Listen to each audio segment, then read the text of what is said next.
iWave Water and Amusement Park, Kakkadampoyil, Valamthood, Malappuram.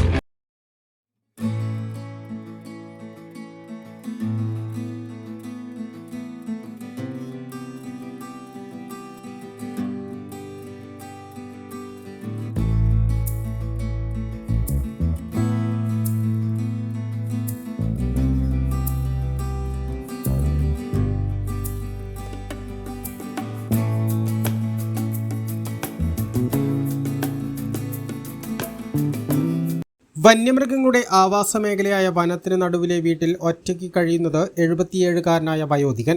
കാട്ടാനകൾ ഉൾപ്പെടെയുള്ള വന്യമൃഗങ്ങൾ പട്ടാപ്പകൽ പോലും എത്തുന്ന സ്ഥലത്താണ് ജീവൻ പണയം വെച്ച് ഈ വയോധികൻ ഓരോ ദിവസവും തള്ളി നീക്കുന്നത്. ഇഷ്ടമുണ്ടായിട്ടല്ല, മറ്റൊരു മാർഗവും ഇല്ലാത്തതുകൊണ്ടാണെന്ന് ബാലൻ പറയുന്നു. ഞാൻ 7 വർഷമായി ഒറ്റയ്ക്കേ ഉള്ളൂ. പിന്നെ എന്താ ചെയ്യേണ്ടതെന്നൊന്നും ഒരു ഉദ്ദേശ്യമൊന്നും ഇല്ല ഇപ്പം മനസ്സിൽ.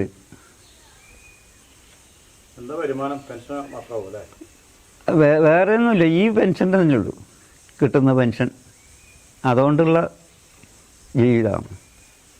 ചാലിയാർ പഞ്ചായത്തിലെ പൊക്കോട് വനമേഖലയുടെ ഉള്ളിലുള്ള പന്നിയങ്കാട് എന്ന സ്ഥലത്താണ് 77-കാരനായ കോട്ടയിൽ ബാലൻ കഴിഞ്ഞ 7 വർഷമായി ഒറ്റയ്ക്ക് താമസിക്കുന്നത്. മക്കളുണ്ടെങ്കിലും അവർ മറ്റു സ്ഥലങ്ങളിലാണ് താമസം. മകൾ എപ്പോഴെങ്കിലും ഒന്ന് വന്നാലായി എന്ന അവസ്ഥയിലാണ്. ഭാര്യ മരിച്ചിട്ട് 30 വർഷമായി എന്ന് ബാലൻ പറയുന്നു. ഇതിനുശേഷം തൻ്റെ ജീവിതം ഒറ്റപ്പെട്ടുപോയ അവസ്ഥയിലാണെന്ന് ബാലൻ പറഞ്ഞു. സ്വന്തമായി ഉണ്ടായിരുന്ന ഒറ്റമുറി വീട് തകർന്നതോടെ മറ്റൊരു മാർഗവും ഇല്ലാത്ത അവസ്ഥയിലായിരുന്നു. ബാലന്റെ ദയനീയാവസ്ഥ കണ്ട് ഇപ്പോൾ മൈലാടിയിൽ താമസിക്കുന്ന മഞ്ചേരി പറമ്പൻ ഇന്ദിര തൻ്റെ പന്നിയങ്കാടുള്ള പഴയ വീട് വാടക പോലും വാങ്ങാതെയാണ് ബാലന് താമസിക്കാൻ നൽകിയത്. സംസ്ഥാന സർക്കാർ നൽകുന്ന ക്ഷേമ പെൻഷൻ മാത്രമാണ് ബാലന്റെ ഏക വരുമാനം. ഇതെൻ്റെ വീടൊന്നല്ല, ഇത് ഇവിടെ അടുത്തുള്ള ഒരാളുടെ വീടാണ്. അതെ, അവര് നല്ല മനസ്സുകൊണ്ടാണ്, അതുകൊണ്ടാണ് ഇപ്പോൾ ഇവിടുന്ന് ഏത് സമയത്ത് കൂടെ അവർ ഇറങ്ങാൻ പറഞ്ഞാൽ നമ്മൾ ഇറങ്ങിക്കോണം. അങ്ങനെ ഇപ്പോൾ ആരും ചിലരൊക്കെ എന്തെങ്കിലുമൊക്കെ പിന്നെ സഹായിക്കാറുണ്ട്. പ്രായാധിക്യം മൂലം പണിക്ക് പോവാനും കഴിയില്ല. വനം വകുപ്പ് നവകിരണം പദ്ധതിയിൽ ഉൾപ്പെടുത്തി പൊക്കോട് വനമേഖലയാൽ ചുറ്റപ്പെട്ട് കിടക്കുന്ന പന്നിയങ്കാട്, പൊക്കോട്, വടക്കേ പെരുമുണ്ട, തണ്ണിപ്പൊയിൽ, ചെരിയംകുത്ത് ഭാഗങ്ങളിലെ കുടുംബങ്ങളുടെ ഭൂമി പണം നൽകാമെന്ന ഉറപ്പിൽ വാങ്ങിയിട്ട് 6 വർഷമായി. ഒരു കുടുംബത്തിന് 15 ലക്ഷം രൂപ നൽകുമെന്നായിരുന്നു വനം വകുപ്പിന്റെ ഉറപ്പ്. വനം വകുപ്പിന് ഭൂമി നൽകി 6 വർഷമായിട്ടും ഇതിൽ നിരവധി കുടുംബങ്ങൾക്ക് ഇനിയും പണം നൽകിയിട്ടില്ല.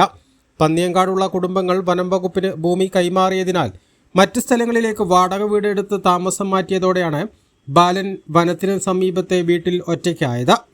രാത്രിയായാൽ പതിവ് തെറ്റാതെ വീട്ടുമുറ്റത്തേക്കെത്തുന്ന കാട്ടാനയാണ് ബാലന്റെ ഇപ്പോഴത്തെ ഏക അയൽവാസി.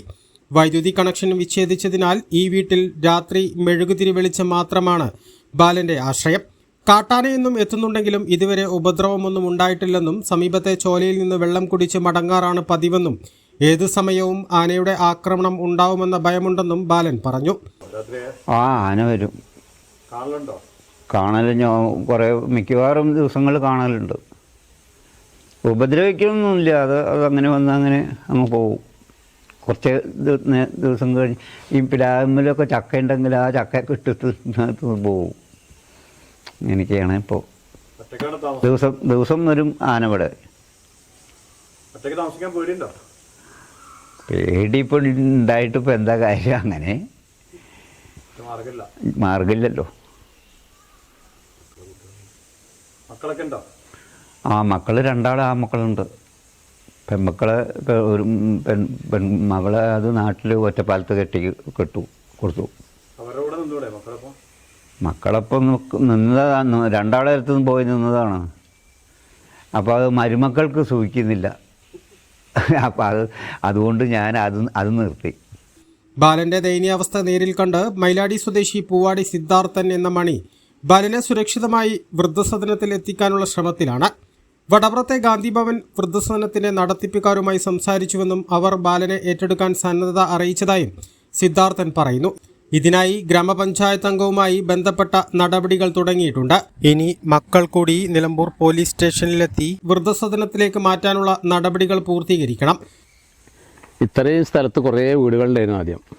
ഒക്കെ ഇപ്പോൾ ഫോറസ്റ്റ് ഏറ്റെടുത്ത് പോകുന്ന പരിപാടി ഉണ്ടല്ലോ ഗവൺമെൻറ്. അങ്ങനെ കുറേ ആൾക്കാർ പോയി.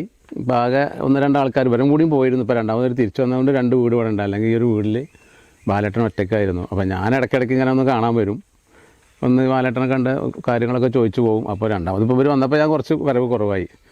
എന്തായാലും മക്കളൊക്കെ ഇപ്പോൾ അവർക്കും വേറെ 2 ആൺമക്കളും ഒരു പെണ്ണാണുള്ളത്. പെൺകുട്ടി കല്യാണം കഴിച്ചാണ്. പിന്നെ അപ്പോൾ ആകെയുള്ളത് 2 ആൺമക്കളാണ്. അവർ വേറെ സ്ഥലത്താണ് താമസം. അവർക്കിപ്പോൾ സാമ്പത്തിക സ്ഥിതി എന്തൊക്കെ അറിയില്ല. അവർക്കും നോക്കാൻ പറ്റാത്തൊരവസ്ഥ ഉണ്ടായതുകൊണ്ട് ബാലേട്ടൻ ഇങ്ങനെ ഒരു ഒറ്റപ്പെട്ട അവസ്ഥ. ഇതിപ്പോൾ ഇന്ദിരേൻ്റെ വീടാണിത്. അങ്ങനെ ഞാൻ വണ്ടൂർ ഗാന്ധി ഭവനിൽ ഞാൻ ചോദിച്ചിട്ടുണ്ടായിരുന്നു. അപ്പോൾ സംരക്ഷിക്കാമെന്ന് അവർ പറഞ്ഞിട്ടുണ്ട്. അപ്പോൾ ഒന്ന് പഞ്ചായത്ത് മെമ്പർ ഒരു പേപ്പർ വേണമെന്ന് പറഞ്ഞു. അത് ഞാൻ വാങ്ങി വെച്ചിട്ടുണ്ട്. പിന്നെ പോകുന്നുള്ളത് പോലീസിൽ നിന്നാണ്. പോലീസിലേക്ക് ഞാൻ ഒറ്റയ്ക്ക് പോയി കഴിഞ്ഞാൽ ചിലപ്പോൾ അവിടുന്ന് മക്കളില്ലെന്ന് ചോദിച്ചാലും ഉത്തരം ഉണ്ടാവില്ലല്ലോ. അപ്പോൾ മക്കളെ കൂട്ടിയിട്ട് പോകാറുണ്ട്. 1-2 പ്രാവശ്യം ഞാൻ മക്കളെ അന്വേഷിച്ച് വിളിച്ചതാണ്. ഒരു പ്രാവശ്യം മകൻ വരാമെന്ന് പറഞ്ഞൊരു ദിവസം വരാറ് ഞാൻ കാത്തു നിന്നു. പിന്നെ മകൻ വന്നില്ല അന്ന്. പിന്നീട് ഒരു ദിവസം ആകാമെന്നാവും പറഞ്ഞു. പിന്നെ എനിക്കും പറ്റാത്തൊരവസ്ഥ ഒക്കെ ഉണ്ടായതുകൊണ്ട് കുറച്ച് ദിവസമായിട്ട് ഇപ്പോൾ അങ്ങനെ നിൽക്കുകയാണ്. അപ്പോൾ പോലീസിൻ്റെ ആ ഒരു പേപ്പർ കൂടി വാങ്ങിയിട്ട് വേണമെങ്കിൽ അവിടെ കൊണ്ടു കൊടുത്താൽ ആദ്യം വരെയും കൂട്ടിയിട്ട് അവിടെ ചെല്ലാൻ പറഞ്ഞിട്ടുണ്ട്. നാളെ കണ്ട് അവർക്ക് പറ്റുമല്ലേ. പിന്നെ അത് അങ്ങനെയല്ല. അപ്പോൾ എന്തെങ്കിലും ഒരു പ്രശ്നം ഉണ്ടെങ്കിൽ തിരിച്ചു കൊണ്ടുവന്ന് നമ്മൾ സംരക്ഷിക്കുക എന്നുള്ളൊരു അത് പേപ്പർ അവർക്ക് എഴുതി കൊടുക്കണം എന്ന് പറഞ്ഞു. അത് മക്കൾക്കല്ലേ പറ്റുള്ളൂ. അപ്പം അങ്ങനെയൊക്കെ ഒരു അവസ്ഥ ഉണ്ട്. അപ്പോൾ ബാലൻ കാട്ടിനുള്ളിലെ വീട്ടിൽ ഒറ്റയ്ക്ക് കഴിയുന്നത് അപകടകരമാണെന്നും സിദ്ധാർത്ഥൻ പറയുന്നു. മണ്ണുപ്പാടത്തെ പലചരക്ക് കടയിൽ നിന്ന് ബാലന് ആവശ്യമായ സാധനങ്ങൾ നൽകാൻ സിദ്ധാർത്ഥൻ ഏർപ്പാടാക്കിയിട്ടുണ്ട്. വനത്താൽ ചുറ്റപ്പെട്ട സ്ഥലത്ത് ഒറ്റയ്ക്ക് താമസിക്കുന്ന ബാലൻ എന്ന വയോധികന്റെ ജീവൻ അത്ര സുരക്ഷിതമല്ലെന്നാണ് സിദ്ധാർത്ഥൻ പറയുന്നത്. അതിനാൽ തന്നെ ബന്ധപ്പെട്ടവർ കാര്യക്ഷമമായ ഇടപെടൽ നടത്തി വൃദ്ധസദനത്തിലേക്ക് മാറ്റണം. ഏതു സമയവും കാട്ടാന ആക്രമണത്തിന് ഇരയാകാവുന്ന അവസ്ഥയിലാണ് ഈ വയോധികൻ. A+ vision, Chaliyar.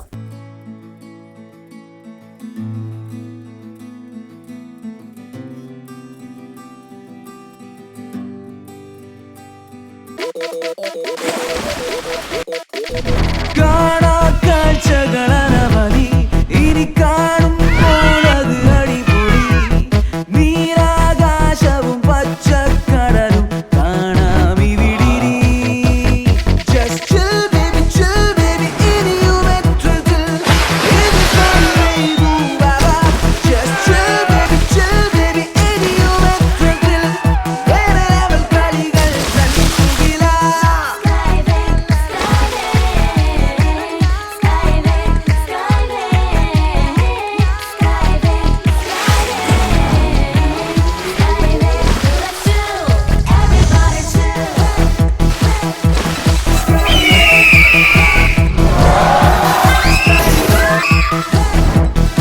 അതിരില്ലാത്ത ആഘോഷം, അളവില്ലാത്ത ആനന്ദം. Skywave amusement park, Kakkadampoyil, Malappuram.